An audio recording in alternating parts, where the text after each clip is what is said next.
समादरणीय धर्मानुरागी दर्शक श्रोतावृन्दहरुमा नमस्ते अभिवादन। त दर्शकवृन्द श्रोतावृन्द, हामीले यो श्रीमद्भागवत महापुराणका कथा प्रवचनहरू श्रवण गर्दै आउने क्रममा आज हामी यो तृतीय स्कन्धको 15औं अध्यायमा प्रवेश गर्दैछौं।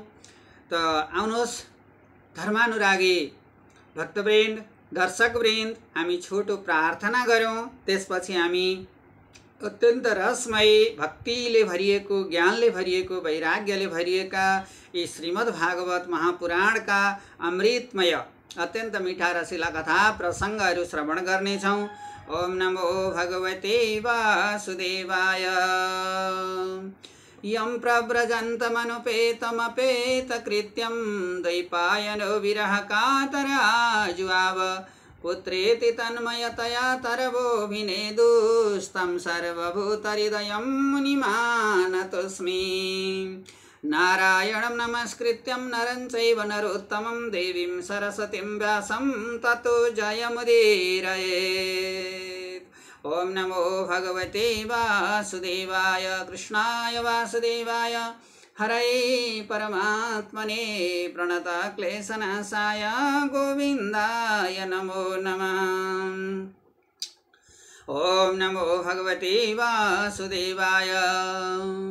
समादरणीय धर्मानुरागी भक्तवृन्द, दर्शकवृन्द, श्रोतावृन्दहरू, हामी यो श्रीमद्भागवत महापुराणका अत्यन्त रसमयी कथा प्रसङ्गहरूमा आज हामी यो तृतीय स्कन्धको 15औं अध्यायमा प्रवेश गरेका छौँ। त यो 15औं अध्यायमा गएर जब 14औं अध्यायमा यतापट्टि 13 र 14औं अध्यायमा गएर दितिले कश्यप आफ्ना पति कश्यप ऋषि जो अर्काको यज्ञमा वरण भएको बेला गएर जबरजस्ती गर्भाष्ट प्राप्त गरिन्, जो आफूलाई छोरा चाहिए भनेर, जो यहाँहरूले अघिल्ला भाग 10 र 9 मा यी कथा प्रसङ्गहरू श्रवण गर्नु हुनेछ। त यहाँ जब साँझको समयमा दितिले गर्भाष्ट प्राप्त गरिन्, शास्त्रीय मान्यता अनुसार साँझको समयमा गर्नु नहुने कार्यहरू धेरै छन्।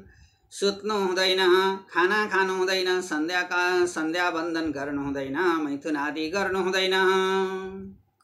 साँझको समयमा गर्नै नमिल्ने यी कार्यहरू जब साँझको समयमा दितिले गर्भाष्ट प्राप्त गरिन्, पति कश्यप ऋषिले भन्नुभयो, हे दिति, तिमीले अत्यन्त जबरजस्ती गरेको हुनाले अब तिम्रा कोखबाट तिमीले गर्भाष्ट त प्राप्त गर्यौ, तर अब तिम्रा कोखबाट गर्भबाट जन्मने तिम्रा जो सन्तानहरू छन् ती अत्यन्त अधम हुनेछन्, देवद्रोह गर्नेछन्, ती अधम तिम्रा छोरा जन्मनेछन्। यसो भनिदिनु भयो कश्यप ऋषिले। अब दिति छक्क परिन्, भन्न लागिन्, हे प्राण प्रिय पतिदेव कश्यप ऋषि, हजुर जस्तो योग बलले परिपूर्ण भएको, जो कल्पना गर्नुहुन्छ त्यो पूर्ण गर्न सक्ने क्षमता भएको हजुर जस्ताका छोरा त्यस्ता अधम कसरी हुनेछन्?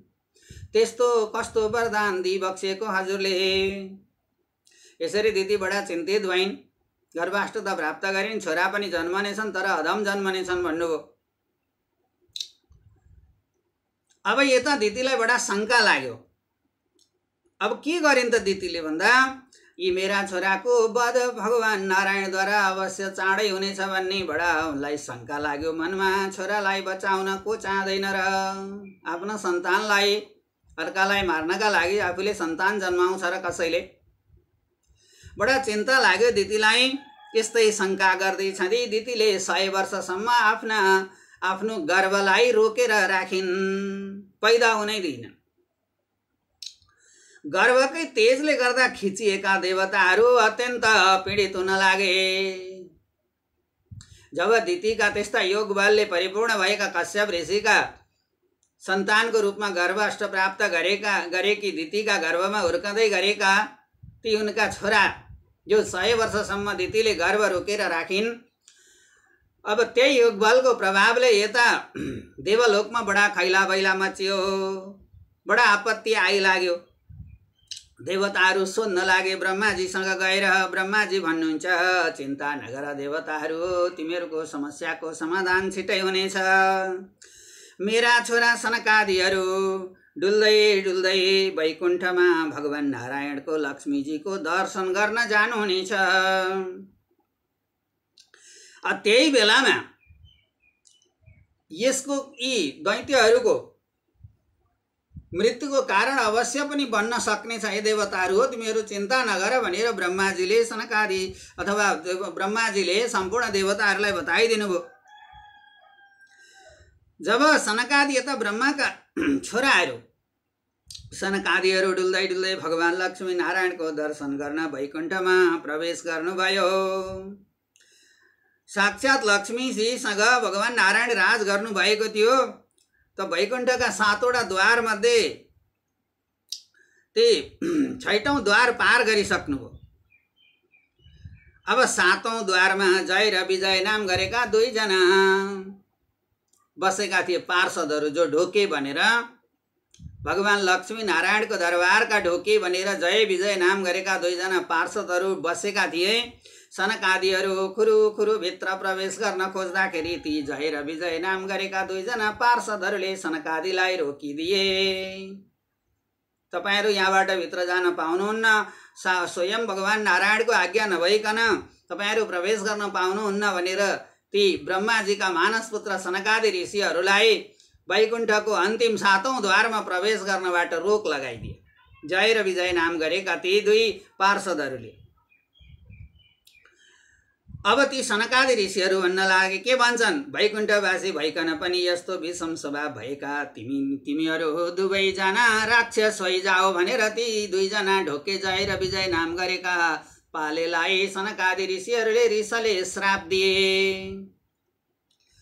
ल, यता ब्रह्माजीका मानसपुत्र सनकादि ऋषिहरू वैकुण्ठमा लक्ष्मी नारायणको दर्शन गर्न गएका थिए। 6औं ढोका पार गरेर 7औं ढोकामा जय र विजयले रोकेपछि अब त्यो रिसाले सनकादि ऋषिहरूले ती जय र विजय नाम गरेका 2 जना पार्षदहरूलाई तिमीहरू यस्तो वैकुण्ठमा बसेर पनि यस्तो स्वभाव उग्र स्वभाव देखाउने, हामीलाई रोक्ने, ल तिमीहरूलाई हामी श्राप दिन्छौँ भनेर सनकादि ऋषिहरूले ती जय र विजय नाम गरेका 2 पार्षदहरूलाई राक्षस भएर जन्म लिनुपर्ने श्राप दिए। अब जय र विजय पाउमा परेर भन्न लागे, हे सनकादि, हे ब्रह्मर्षि, हे ऋषिवर, हाम्रो अपराध क्षमा पाऊ। राक्षस ल भइगयो, हजुरहरूको वचन त पूर्ण अवश्य हुन्छ। ऋषिहरूको वचन खेर त जाँदैन। ल भइगयो, हामी राक्षस नै हुनेछौँ अथवा राक्षस नै जन्म प्राप्त गर्नेछौँ। तैपनि भगवान नारायणको भक्ति भने हामीमा बिर्सनु नहुनेछ अथवा हामीले बिर्सनु हुँदैन। हे सनकादि ऋषिहरू, हामीलाई यति चाहिएको, हामी राक्षस भइजाउँ, ठिकै छ, हामी स्वीकार गर्छौँ, तर भगवान लक्ष्मी नारायणको चरणको भक्ति भने हामीसँग रहिरहोस् प्रभु, हे सनकादि ऋषिहरू भनेर सनकादि ऋषिहरूको पाउमा परेर जय र विजय नाम गरेका 2 पार्षदहरूले अनेकौं अनुनय विनय बिन्ती भाव गर्न लागे। ओम नमो भगवती वासुदेवाय। अब यता जब सनकादिहरूले जय र विजय पार्षदलाई श्राप दिए, यो कुरा भित्र भगवान नारायणले थाहा पाउनुभयो र जुरुक्क आफै उठेर सरासर ढोकासम्म आउनुभयो र भन्न लाग्नुभयो, हे महात्माको अपमानपूर्वक आगमन भएको बुझेर आफै भगवान पैदल सवारी भएर ठ्याक्कै ढोकामा आइपुग्नुभयो। हात जोडेर दण्डवत गरिकन सनकादिहरू भन्छन्, ओहो हाम्रो भाग्य भन्ने कहिले मुखारविन्द त कहिले हजुरका चरणको दर्शन गर्ने हाम्रो उत्कट अभिलाषा थियो, अब मात्र पुरा भयो। हे प्रभु, हे जगतका नारायण परम परमेश्वर साक्षात हजुर लक्ष्मी नारायण स्वरूप हुनु भएको छ भनेर यसरी ब्रह्माजीका मानस पुत्र सनकादि ऋषिहरूले भगवान नारायणको दर्शन गर्दै प्रशंसा स्तुति गान गर्न लागे। ओम नमो भगवती वासुदेवाय। भगवान भन्नुहुन्छ, बडा नम्र भावमा भगवान नारायणले भन्नुभयो, ओहो मैले पनि दण्डवत स्वीकार गरेँ हजुरहरूको, मेरो पनि दण्डवत छ हजुरहरू जस्तो ब्रह्मर्षिहरूलाई, तर मेरा पार्षदहरूले हजुरहरूको अपमान गरेछन्, ढोकामा रोकिदिएछन्। हजुरहरूले ती मेरा पार्षदहरूलाई पनि सजाय पनि गरिबक्सिएछ। ठिकै भयो, जे गर्नुभयो हजुरहरूले ती पार्षदहरूलाई सजाय दिनुभयो, जे भयो ठिकै भयो भनेर भगवान नारायणले सनकादि ती ऋषिहरूलाई भन्नुभयो। श्रद्धा र भक्तिपूर्वक मेरो कथा सुन्नेले तत्क्षणमै जगतलाई पनि पवित्र गर्न सक्छ। त्यस्तो कृति जुन हजुरहरूका ऋषिहरूका। हे साक्षात सनकादि ऋषिहरू पनि भगवान नारायणको प्रशंसा गर्न लागे। हजुरको भक्ति गर्ने र हजुरलाई हृदयमा सँगाल्नेले त जगतलाई नि पवित्र गर्न सक्छ।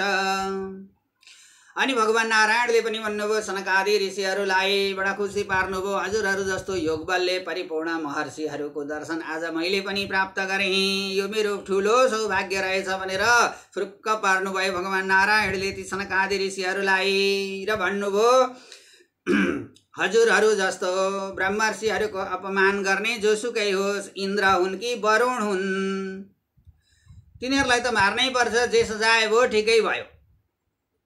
अब तिनीहरू राक्षस भएर जानेछन्। हजुरहरूले नै यिनीहरूलाई पनि लिएर गइबक्सियोस् भनेर भगवान नारायणले भन्नुभयो। अब कृपा होस्, राक्षस जन्म चाँडै भोगेर चाँडै मेरा नजिकमा तिमीहरू आउनु भनेर यसरी जय र विजय नाम गरेका दुवै पार्षदलाई पनि पठाइदिनु भयो। ओम नमो भगवते वासुदेवाय। यता सनकादि ऋषिहरू पनि भगवान नारायणसँग बिदाबारी हुनुभयो। प्रभुजी आज्ञा होस्, हामी पनि अब हजुरबाट बिदा हुन्छौँ। वैकुण्ठमा हजुरको चरणारविन्दको दर्शन गर्ने हाम्रो उत्कट अभिलाषा पनि पुरा भयो। अब यता ब्रह्माजी भन्नुहुन्छ सनकादि बिदा भए। यसरी जय र विजय नाम गरेका दुईजना वैकुण्ठका पार्षद आएर जति बेला दितिले साँझको समयमा आफ्ना पति कश्यपबाट गर्भाष्ट प्राप्त गरेकी थिइन्, त्यही गर्भाष्टमा गएर ती जय र विजय नाम गरेका दुवैको आत्मा दितिको गर्भमा प्रवेश भयो भनेर ब्रह्माजीले सम्पूर्ण देवताहरूलाई बताइदिनु भयो। त्यसै कारण अहिले दितिले त्यो गर्भ रोकेर 100 वर्षसम्म राखेकी हुनाले त्यो गर्भको तेजले गर्दा हे देवताहरू हो तिमीहरूलाई अत्यन्त आपत्ति आइलागेको हो भनेर ब्रह्माजीले सम्पूर्ण देवताहरूलाई बताइदिनु भयो। ओम नमो भगवते वासुदेवाय। अब यता दिदीको 100 वर्ष गर्भ पनि बित्यो। 100 वर्षसम्म उनले रोकेर राखेकी थिइन्। दिदीको गर्भबाट हिरण्य कश्यपु जेठो र हिरण्याक्ष कान्छो गरी दुईजना सन्तान, दुईजना पुत्र पैदा भए।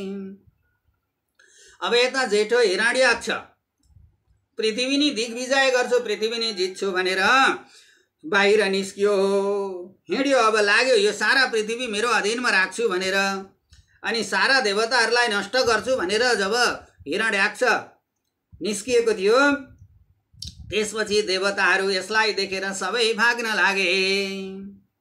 देवताहरूलाई के भन्छ हिरण्याक्ष? ए नपुंसक ठहराए अथवा ए नपुंसकहरू हो, तिमीहरूले आज मेरो रूप र शरीर देख्दै यसरी भाग्न लाग्यो। अब मसँग युद्ध तिमीहरूले के गर्न सक्छौ भनेर देवताहरूलाई बडा अत्याएर डर देखाउँदै चारैतर्फ बडा तमासा मचाउँदै हिरण्याक्ष निक्लियो र गयो वरुणका पासमा, अथवा वरुणसँग गएर भन्यो ए वरुणदेव मलाई युद्ध देऊ अब भनेर जब वरुणलाई गएर युद्धको आह्वान गरेको थियो अथवा युद्ध मागेको थियो, म संसार दिग्विजय गर्न सक्छु, त्यसैले मलाई युद्धका लागि प्रेरणा दिनु पर्यो हे वरुणदेव भनेर जब हिरण्याक्ष वरुणदेवका पासमा गएको थियो, वरुणदेवले सबै कुरा बुझिहाल्नु भयो। सबै थाहा थियो वरुणदेवलाई अब यो दैत्य मर्ने भयो, यसको बुद्धि उल्टो भयो। त्यसैले वरुणदेवले भन्नुभयो हे हिरण्याक्ष, हामीले त युद्ध विश्राम गरेर बसेका छौँ, शान्तिको कामना गरेर बसेका छौँ, हामी त असंलग्न समूहमा रहेका छौँ, कतै कसैलाई समर्थन नगर्ने हामीले त विश्राम गरेका छौँ, अब हामी युद्ध दिन सक्दैनौँ भनेर वरुणले हिरण्याक्षलाई भन्नुभयो। यसरी भनेपछि संग्राम गर्ने काम छोडेर हामी बसेका छौँ, तिम्रो पनि तिमीमा पनि युद्धको घमण्ड आएछ, अब तिम्रो पनि युद्धको घमण्ड अवश्य पनि तोडिनेछ, तर तिम्रो युद्धको घमण्ड तोड्न भगवान विष्णुदेखि अर्को अरू हामी कोही पनि देख्दैनौँ, हामी त तिमीसँग युद्ध गर्न पनि सक्दैनौँ, त्यसैले हामीले युद्ध त त्यागेर बसेका छौँ भनेर वरुणदेवले भनिदिनु भयो। अब रिसाएर त्यहाँबाट हिरण्याक्ष बाहिर निस्कियो, वरुणका वचनको वास्तै नराखिकन जान लाग्यो।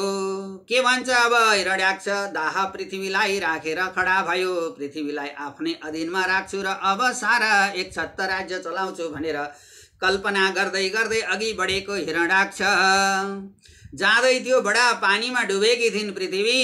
जाँदा जाँदै उसले पानीभित्र वराह अवतार भगवानलाई देखेर भन्न लाग्यो। हिरण्याक्ष भन्छ, ओहो पानीभित्र पनि वराह हुँदो रहेछ, मलाई त अहिलेसम्म थाहा थिएन। जलमा स्थलमा मात्रै वराह देखेको थिएँ, पानीभित्र त वराह देखेको थिइनँ।